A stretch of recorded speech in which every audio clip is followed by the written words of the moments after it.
Japan joined forces with Ukraine and built something that is obliterating both Russia's and China's most trusted strategies. The cornerstone Russia has built its entire war plan on for 3 years in Ukraine. The bridge China has anchored all its military scenarios on for a potential Taiwan crisis. And now, a weapon has been produced that can neutralize both of those strategies at once. A small machine, then a smartphone, reaching 300 kilometers per hour. This force merger is something neither Moscow nor Beijing saw coming. But this tiny machine was more than enough to send both the Kremlin and Beijing into panic. When the Kremlin learned of this, it summoned the ambassador and formally protested. Zakharova called the deal overtly hostile. Relations declared zero over a drone partnership. The intensity of Putin's fury is the clearest proof of how much this force merger terrifies them. This partnership didn't happen overnight. Ukraine had been knocking on Japan's door since 2024. On March 31st, 2026, Tokyo Stock Exchange heavyweight Terra Drone Corporation crossed the threshold, Japan's first direct investment in Ukraine's defense sector. At the center, the Terra A1, an interceptor drone that hunts enemy kamikaze drones mid-air. Unit cost? $2,000 to $3,000. A Patriot missile costs over $1 million, while the Shahed it targets costs a few thousand. Hunting drones with missiles is economic suicide. Ukraine has been bleeding from this gap for 3 years. Terra A1 offers a solution: hunting Shaheds at Shahed prices, with drones instead of missiles. Japan's expectations from this partnership are three-layered. First, acquiring Ukraine's combat-tested, continuously evolving software and hardware experience, knowledge that cannot be obtained in any laboratory. Second, combining this technology with Japanese industrial capacity for mass production, the world's most precise sensors, optics, and semiconductors, scaling interceptor drone manufacturing rapidly. Third, and perhaps most strategic, exporting this battle-proven technology to global markets, opening an entirely new defense industry sector. What shattered decades of caution overnight? The final trigger was the Iran-Hormuz crisis of early 2026. When the Gulf was paralyzed by drone swarms, every alarm in Tokyo sounded. Japan gets the bulk of its energy through Hormuz tankers. Seeing that strait shut down by cheap drones proved that neither the U.S. umbrella nor pacifist laws alone can guarantee security. But that was only the final trigger. Japan already faces 3 nuclear powers simultaneously, and in 2026, that equation hit critical threshold. Southwest, China. Coast Guard vessels around the Senkaku Islands reached record frequency in 2025, nearly every day, a systematic attrition tactic. Japanese military planners know that in a Taiwan crisis, China would flood the skies with tens of thousands of cheap drones. Hunting them with million-dollar missiles isn't sustainable, but doing it with $2,000 to $3,000 interceptor drones is. Terra A1 is an asymmetric antidote designed to neutralize China's numerical superiority through cost-effectiveness. China already developed Shahed-Ike long-range kamikaze drones. Norinco's FL-300D has 2,000-kilometer range at roughly $10,000 per unit. Against mass drone threats, traditional air defense is economically unsustainable. Japan's solution from Ukraine targets exactly that equation. The impact on China isn't just technical, it's strategic. Japan's NATO integration shows Beijing how fast the Western alliance can unite with Asian allies in a crisis. For China's Taiwan plans, this is a preview, and Beijing knows it. Is no ongoing peace dialogue with Japan, as Russia's deepening strategic alliance with China squeezes Japan between 2 major powers. North Korea's relentless ballistic missile and drone tests add a third layer of threat. Japan is simultaneously facing three nuclear powers: China, Russia, and North Korea. This equation explains why Tokyo is investing so heavily in a multi-layered, smart, and scalable air defense network. Russian Foreign Minister Lavrov accused Japan in January 2026 of returning to the militarism of the 1930s. However, the context of this accusation is striking. Russia, which is waging a war in Ukraine with nearly 2 million casualties, is accusing the Japan Self-Defense Forces, which have not fired a single shot since 1954, of aggression. Even if Japan were to double its defense spending, it would still only bring the country to 2% of GDP, a rather modest figure compared to Russia's war economy, which exceeds 7%. Tokyo's response is not to confront Russia directly, but to build an indirect technological bridge with the experts who know its adversary's tactics best: Ukraine. Ukraine's defensive experience against Russian drones, electronic warfare tactics, and Shahed swarms is a perfect fit for Japan. And this knowledge transfer isn't one way. Japan's advanced semiconductors, precision sensors, and artificial intelligence capabilities hold the potential to transform Ukraine's drones. When the Mura and Sea Baby maritime drones, which have confined the Russian Black Sea Fleet to its ports, are equipped with Japanese navigation systems and night vision optics, they could evolve into autonomous hunters immune to Russian electronic warfare jamming. The Kremlin's unease regarding Japan is not limited to this technological bridge. Tokyo was the only G7 country without a clear anti-espionage law for years. This gap created a fertile ground for Russian intelligence operations. However, the anti-espionage bill on the Takaichi government's agenda and plans for a new national intelligence agency aim to cut off Moscow's flow of information within Japan.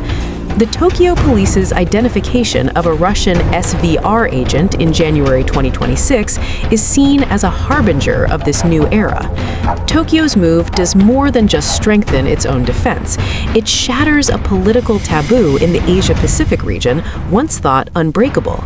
The message, "If pacifist Japan can do it, so can we," is resonating deeply across the region. The place where this domino effect is felt most intensely is Taiwan, which is directly in China's crosshairs. The Taipei administration was already conducting back-channel agreements with Ukraine regarding drone technology. Taiwan, which is focused on the goal of producing 50,000 domestically made military drones by 2027, has a great need for Ukraine's combat experience. Japan's leadership has created the political shield that allows Taiwan to directly access Ukraine's drone laboratories, despite Beijing's threats.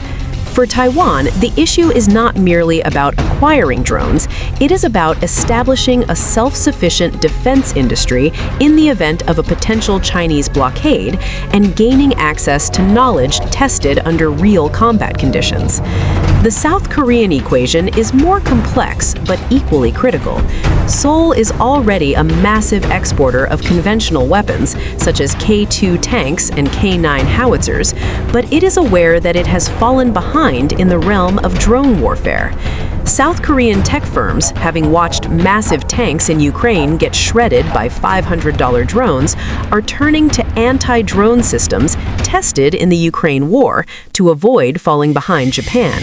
Japan's Pearl Initiative and its massive support for Ukraine are making it increasingly difficult for its historical rival, South Korea, to maintain its strategic indecision. Tokyo's active role in global security sets a strong precedent for Seoul to ease its ban on direct arms sales to Ukraine.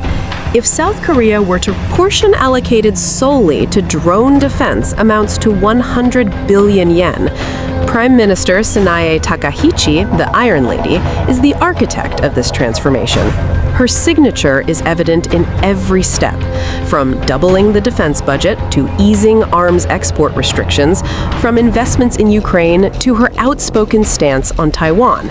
The terror-drone partnership is the sharpest reflection of this transformation, and the reason the Kremlin's reaction is so harsh isn't just about a drone.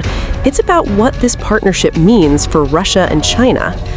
Japan's move does more than just strengthen its own defense. It shatters a political taboo in the Asia-Pacific region once thought unbreakable. The message that if pacifist Japan can do it, so can we, is resonating deeply across the region. First domino, Taiwan. Taipei, which has set its sights on producing 50,000 domestically made military drones by 2027, has a great need for Ukraine's wartime experience. Japan's leadership has provided the political cover for Taiwan to access Ukraine's drone laboratories despite Beijing's threats.